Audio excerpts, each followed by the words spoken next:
जय हिंद दोस्तों आज की इस वीडियो में दोस्तों हम लोग अध्ययन करेंगे क्लास 10th में जो हम लोग आपका सेट कर रहे हैं, अनसॉल्व का सेट कर रहे हैं, जिसमें दोस्तों हम लोग अग्रवाल का सेट कर रहे हैं, साइंस में कर रहे हैं। दोस्तों आप लोग कोई भी सेट कर रहे हो, चाहे राजीव कर रहे हो, चाहे एचएम कर रहे हो, चाहे एक्स कर रहे हो, और या कोई भी अनसॉल्व आप लोग सॉल्व कर रहे हो, तो आपको क्या देखना है कि सेट हम लोग आपके अग्रवाल के अनुसार सेट 3 BL कर रहे हैं, लेकिन आप लोग अपना सेट BL देखोगे। ठीक है, आज हम लोग फिजिक्स में देखो क्वेश्चन पहला क्या दिया गया है, अवतल दर्पण के फोकस पर रखी वस्तु का प्रतिबिंब बनता है। तो वस्तु का प्रतिबिंब कहाँ बनता है, तो आपको बता दें कि वस्तु का प्रतिबिंब अनंत पर बनता है। तो कौन सा ऑप्शन सही हो जाएगा, तीसरा ऑप्शन सही हो जाएगा, अवतल दर्पण के फोकस पर, है ना। तो जब अवतल दर्पण के फोकस पर प्रतिबिंब बनना, दर्पण द्वारा लेंस द्वारा प्रतिबिंब बनना हमने सिखाया था आपको, आप लोगों ने सीखा है, उसमें देखा था आप लोगों ने कि प्रतिबिंब कहाँ बनता है, अनंत पर बनता है। तीसरा ऑप्शन सही हो जाएगा। निम्न में दिए गए माध्यमों में प्रकाश की चाल न्यूनतम होती है। तो कितने माध्यम होते हैं, 2 माध्यम होते हैं, एक विरल माध्यम, एक सघन माध्यम। विरल माध्यम का मतलब गर्म माध्यम, सघन माध्यम का मतलब ठंडा माध्यम। इसमें कह रहे हैं माध्यम में किस माध्यम में चाल न्यूनतम होती है, तो प्रकाश की चाल कम किस में होती है, तो आपको पता है कि विरल माध्यम में प्रकाश की चाल अधिकतम होती है, सघन माध्यम में प्रकाश की चाल न्यूनतम होती है। विरल माध्यम के रूप में हम लोग वायु लेते हैं, सघन माध्यम के रूप में हम लोग हीरा, कांच, जल ये लेते हैं। ठीक है, अब एक चीज का ध्यान रखना, निम्न में से माध्यमों में प्रकाश की चाल न्यूनतम होती है। हीरा भी आपके पास सघन माध्यम है तो चाल न्यूनतम होगी। जल, तो जल भी में भी न्यूनतम होगी, ये भी सघन माध्यम है। कांच में भी न्यूनतम होगी, सघन माध्यम है। केरोसिन में, तो इनमें से ध्यान रखना कि सबसे न्यूनतम होगी किसमें, हीरे में। तो हीरा पहला ऑप्शन आपके पास सही हो जाएगा, इसमें प्रकाश की चाल न्यूनतम होगी। कब ध्यान रखना कि क्वेश्चन नंबर 1 का 5 ओम प्रतिरोध तार को 5 बराबर टुकड़ों में काटने पर प्रत्येक टुकड़े का प्रतिरोध होगा। तो 5 ओम प्रतिरोध, तो इस तो सवाल है, इसको आप लोग कैसे सॉल्व करोगे, तो लिखोगे उत्तर 1 का गा। तो आर का मान दिया गया है 5 ओम, इसको कितने बराबर भागों में बांटा, 5 बराबर भागों में बांटा।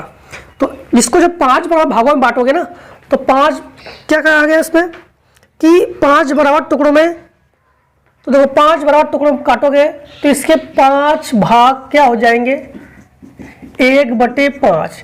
अर्थात आप लोग कहोगे 1/r बराबर 1/5 प्लस 1/5 प्लस 1/5 प्लस 1/5 प्लस 1/5, 1 2 3 4 5। तो 1/r बराबर ये हो जाएगा एलसीएम बराबर, तो ऊपर हो जाएगा 5/5 कटकर 1, तो 1/r बराबर 1/1 है। r एकम r, 1 एकम 1 ओम। कौन सा ऑप्शन सही गया, चौथा ऑप्शन सही गया आपके पास। घ नंबर में एक वैद्युत शक्ति मात्रक होता है, तो ये तो आपको क्लियर है ना, मात्रक। तो वैद्युत शक्ति का मात्रक क्या होता है, वाट। शक्ति का मात्रक क्या होता है, वाट। ठीक है, या जूल प्रति सेकेंड ये भी होता है, तो वाट दूसरा ऑप्शन सही हो गया। दूसरे का वाहनों में उत्तल दर्पण का उपयोग क्यों किया जाता है, तो आपको बता दें कि हम लोग जो भी जिस बाइक हो, मोटरसाइकिल, कार, बस, ट्रक जो भी चलाते हैं ना हम लोग, तो उसमें उत्तल दर्पण का प्रयोग करते हैं। उत्तल दर्पण का प्रयोग क्यों करते हैं, उत्तल दर्पण जो है ना वो प्रतिबिंब को, जैसे ये उत्तल दर्पण पीछे की साइड का प्रतिबिंब जो बनता है वो छोटा बनता है और सीधा बनता है, इसलिए उत्तल दर्पण का प्रयोग करते हैं। क्योंकि उत्तल दर्पण का प्रयोग करेंगे तो इतना बड़ा बस, इतनी बड़ी ट्रक को हम लोग कैसे देखेंगे दर्पण में, तो इसलिए उत्तल दर्पण उस प्रतिबिंब को छोटा बनाता है, इसलिए उत्तल दर्पण का प्रयोग करते हैं। ठीक है, तो उत्तल दर्पण का प्रयोग हम लोग किस में करते हैं, क्यों करते हैं, क्योंकि उत्तल दर्पण प्रतिबिंब को छोटा और सीधा बनाता है। तो क्लियर हो गया क्वेश्चन है।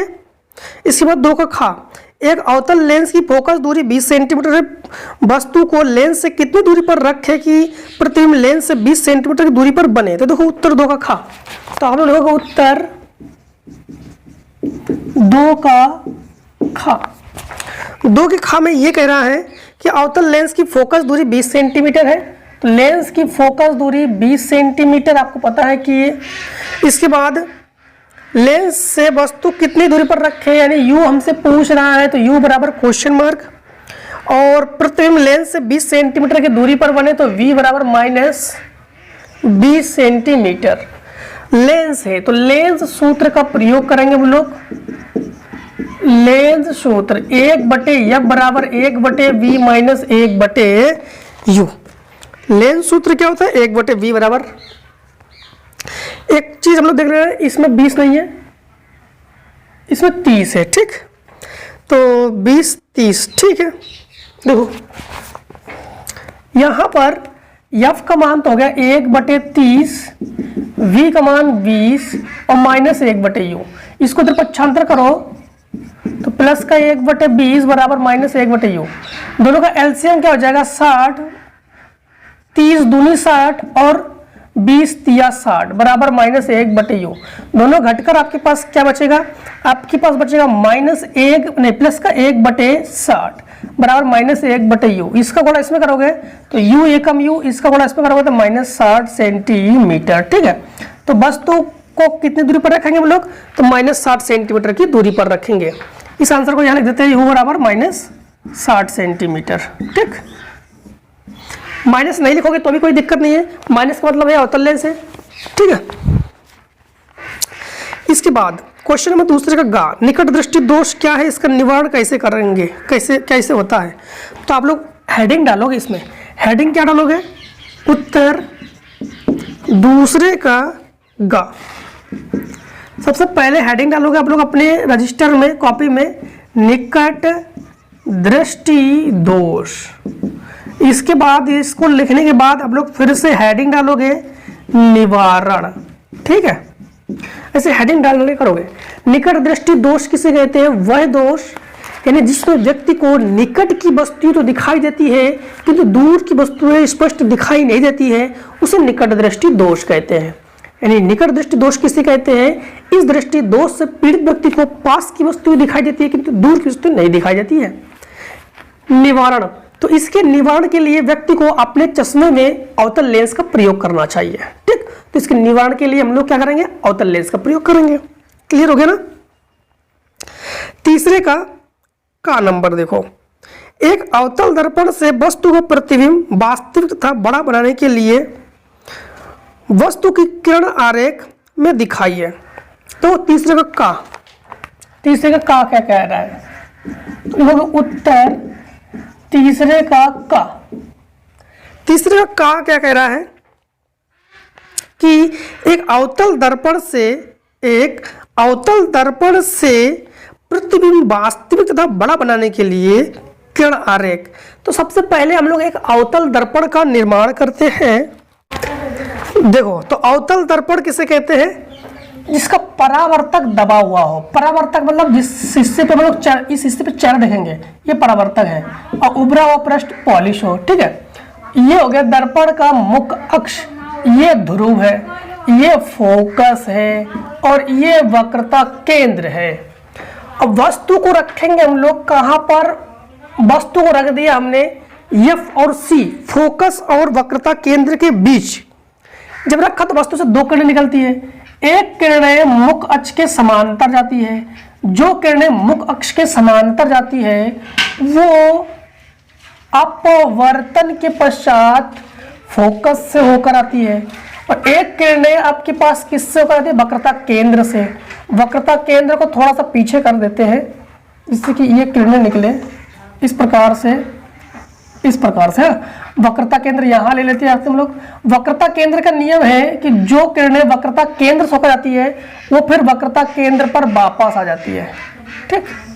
इस प्रकार से थोड़ा सा समझना आप लोग कि यहाँ पर इस प्रकार इसको हटा देते हैं, इसको हटा देते हैं। यहाँ पर मिलेंगे। अब ये दोनों जहां पर मिलते हैं वहां पर बनता क्या है? प्रतिबिंब। तो ये बन गया प्रतिबिंब। ये क्या बना? प्रतिबिंब। देखो, प्रतिबिंब वास्तविक आभासी है तो प्रतिबिंब वास्तविक है, क्योंकि जिधर वस्तु उधर प्रतिबिंब वास्तविक है। वस्तु ये है प्रतिबिंब, ये वस्तु का आकार हमने ए बी नाम दे दिया और प्रतिबिंब का आकार को हमने ए डैश बी डैश नाम दे दिया। तो वस्तु का आकार से प्रतिबिंब का आकार बड़ा है कि नहीं? बस यही उन्होंने पूछा है, ठीक है। तो प्रतिबिंब प्रतिबिंब बन रहा है सी से परे, सी के बाद है सी से परे बन रहा है प्रतिबिंब। एक चीज का ध्यान रखना, इसके बाद अगर क्वेश्चन तीसरे का कठिन लग रहा है तो जैसे का अथवा कर सकते हो, बोर्ड एग्जाम में एक करना है, हम तो यहाँ पे दो ही बता दे रहे हैं आपको। इन्होंने कहा है कि एक उत्तल लेंस से वस्तु का आभासी प्रतिबिंब बनता है, किरण आरेख से समझाइए। तो एक उत्तल लेंस से वस्तु का आभासी प्रतिबिंब बनता है। उत्तल लेंस, उत्तल लेंस किसे कहते हैं? वह लेंस जो यानी उत्तर तीसरे का अथवा, एग्जाम में एक करोगे, बार बार कह रहे, गलतियां मत करना।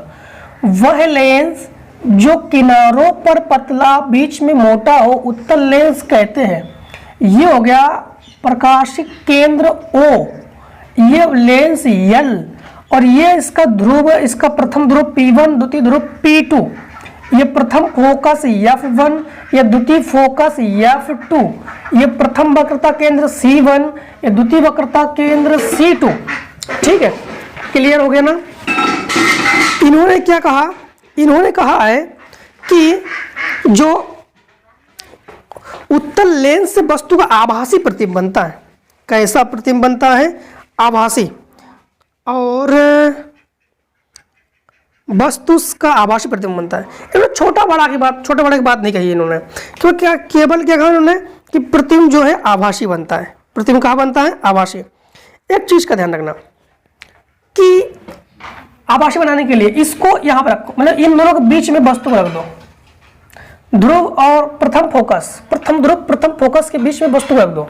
वस्तु की लंबाई का नाम A और V। ठीक, यहां पर वस्तु से कितनी किरणें निकलती है? 2 किरणें निकलती है, आपको पता है। ये मुख अक्ष के समांतर, जो किरणें मुख अक्ष के समांतर होकर जाती है वो फिर अपवर्तन के पश्चात फोकस होकर जाती है, तो ये द्वितीय फोकस होकर जा रही है। एक किरणें प्रकाशिक केंद्र से होकर जाती है, जो किरणें प्रकाशिक केंद्र से होकर जाती है वो फिर सीधी निकल जाती है, और ये दोनों किरणें जहां मिलते हैं वह बनता प्रतिबिंब। तो जिंदगी में कभी भी ये दोनों किरणें नहीं मिलेंगे तो कभी प्रतिबिंब बनेगा नहीं। तो ऐसी स्थिति में इनको पीछे की ओर खींच के लाते हैं, इनको पीछे की ओर खींच के लाते हैं, दोनों को पीछे की ओर खींच के लाते हैं। जहां मिला वहां क्या बन गया? प्रतिबिंब। तो ये बन गया प्रतिबिंब। ये क्या बन गया? प्रतिबिंब। तो ये प्रतिबिंब वास्तविक आभासी है, तो ये प्रतिबिंब आपके पास आभासी है, इसका आभास कर सकते हैं, ये प्रतिबिंब इसलिए। ठीक है, हाँ। तो क्वेश्चन नंबर तीसरे का प्रतिरोध का मात्रक क्या है? तो आप लोग लिखोगे प्रतिरोध का मात्रक ओम है। प्रतिरोध का मात्रक क्या है? प्रतिरोध का मात्रक ओम है। L लंबाई तथा A मोटाई के तार का प्रतिरोध 10 ओम है। इसी पदार्थ के एक अन्य तार जिसकी लंबाई L/3 तथा मोटाई 3 O हो तो प्रतिरोध ज्ञात कीजिए। देखो, सबसे पहले इतने का स्क्रीनशॉट ले लो आप लोग, तो फिर हम लोग आगे क्वेश्चन को सॉल्व कर देते हैं। देखो, तो क्वेश्चन नंबर तीसरे का खा देखो, तो उत्तर तीसरे का खा। ठीक, तीसरे खा में ये है प्रतिरोध का मात्रा क्या है? तो ओम है। L लंबाई तथा A मोटाई के तार का प्रतिरोध 10 ओम है। तो लंबाई या लंबाई, पहली बात तो ध्यान रखना कि लंबाई को लिखेंगे हम लोग L से, और क्या लिखा गया है? मोटाई को लिखेंगे हम लोग A से, दिया गया है। प्रतिरोध को लिखेंगे हम लोग R से, R वाला 10 ओम है।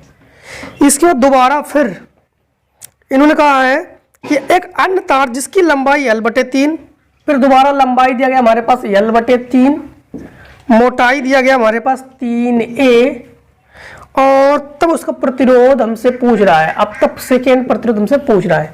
तो सबसे पहले फार्मूला ध्यान रखना कि प्रतिरोधकता का फार्मूला था ρ बराबर RA/L। प्रतिरोधकता का फार्मूला होता है RA/L।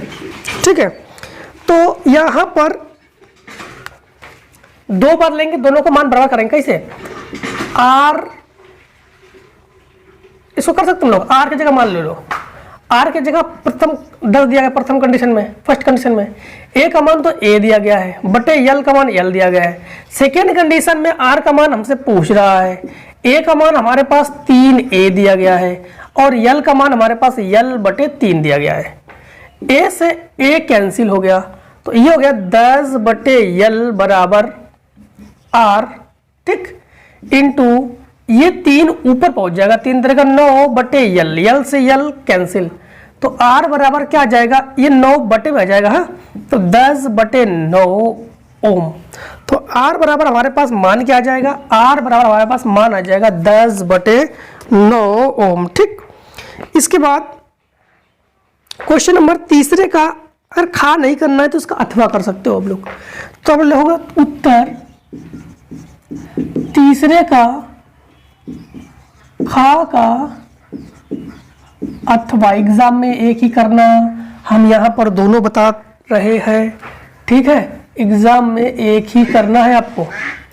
देखो, श्रेणी क्रम में 3 प्रतिरोध को जोड़ा जाता है, संयोजन के तुल्य प्रतिरोध का सूत्र ज्ञात कीजिए। और सूत्र बताइए तो बताते, सूत्र ज्ञात करना है। तो श्रेणी क्रम में, श्रेणी क्रम का नियम क्या है कि 3 प्रतिरोधों को अलग अलग क्रम में जोड़ेंगे। इस प्रकार से एक प्रतिरोध, दूसरा प्रतिरोध, तीसरा प्रतिरोध, ये 3 प्रतिरोध हो गए। इन प्रतिरोधों को हमने क्या किया कि एक बैटरी से जोड़ दिया, इसमें हमने एक कुंजी लगा दी, ये बनके एक परिपथ तैयार हो गया। कुंजी को बंद कर दिया, जैसे ही कुंजी को बंद किया तो परिपथ में धारा स्टार्ट। ये प्रतिरोध का नाम R1, ये प्रतिरोध का नाम R2, ये प्रतिरोध का नाम R3। अब ध्यान देना, इसमें से I धारा प्रवाहित हो रही है, इसमें से I धारा प्रवाहित हो रही है, ठीक है। कौन सी धारा प्रवाहित हो रही है, I धारा। तो इसमें से I धारा, जो धारा इसमें प्रवाहित होगी वही धारा इसमें प्रवाहित होगी, वही धारा, क्योंकि इसमें I धारा तो इसमें भी I धारा, तो इसमें भी I धारा, तो तीनों में I धारा प्रवाहित होकर फिर से वही I धारा वापस आ जाएगी ऐसे। तो क्या धारा के मान में परिवर्तन हुआ? नहीं हुआ ना। जिसमें धारा के मान में परिवर्तन ना हो तो उसमें वोल्टेज के मान में परिवर्तन होता है, और जिसमें धारा के मान में परिवर्तन हो जाए तो उसमें वोल्टेज का मान में परिवर्तन नहीं होगा। तो इसमें वोल्टेज के मान में परिवर्तन है, यानी इतने में V1 वोल्टेज है, ठीक है, इतने में V1 वोल्टेज है, और इस R2 में V2 वोल्टेज है, और इस R3 में V3 वोल्टेज है। जब V I R हो, I R और V हो तो ओम का नियम लगता है। तो ओम का नियम क्या होता है जानते आप लोग? ओम का नियम, ओम का नियम होता है आपके पास V बटे I बराबर R। ओम का नियम क्या होता है? V बटे I बराबर R। आप लोग ऐसे भी कह सकते हो इसको कि I को इसकी जगह पहुंचा दो, इसको इसकी जगह पहुंचा दो, तो V बटे R बराबर I भी तो लिख सकते हो आप लोग, ठीक। या V बराबर IR भी कर सकते हो आप लोग, V बराबर क्या कर सकते हो? IR। तो ऐसे करो, अब लोग V बराबर IR कर लो। इसी प्रकार इसको समीकरण 1 डाल दो। इसी प्रकार अगर V को V1 कर दे तो I को तो I1 करेंगे नहीं, क्योंकि I तो नियत है, I नियत है, लेकिन R को R1 करना होगा। इसी प्रकार V को अगर 2 कर दे तो I को तो I लिखेंगे, लेकिन R को 2 लिखना होगा। अगर V को 3 लिख दे तो I को हम लोग क्या लिखेंगे? 3 लिखेंगे, R को क्या लिखेंगे? 3 लिखेंगे। अब हम लोग जानते हैं नेट विभव, नेट विभव मतलब कुल विभव। तो नेट विभव हमारे पास क्या होता है? V बराबर V1 plus V2 plus V3। हमने 3 ही प्रतिरोध से लिया है, आप लोग चाहो तो ये 3 प्रतिरोध, हाँ 3 प्रतिरोध की बात करिए, 3 लिया, सही है। तो V के जगह हम लोग क्या लिखेंगे? IR। तो V की जगह लिखेंगे IR।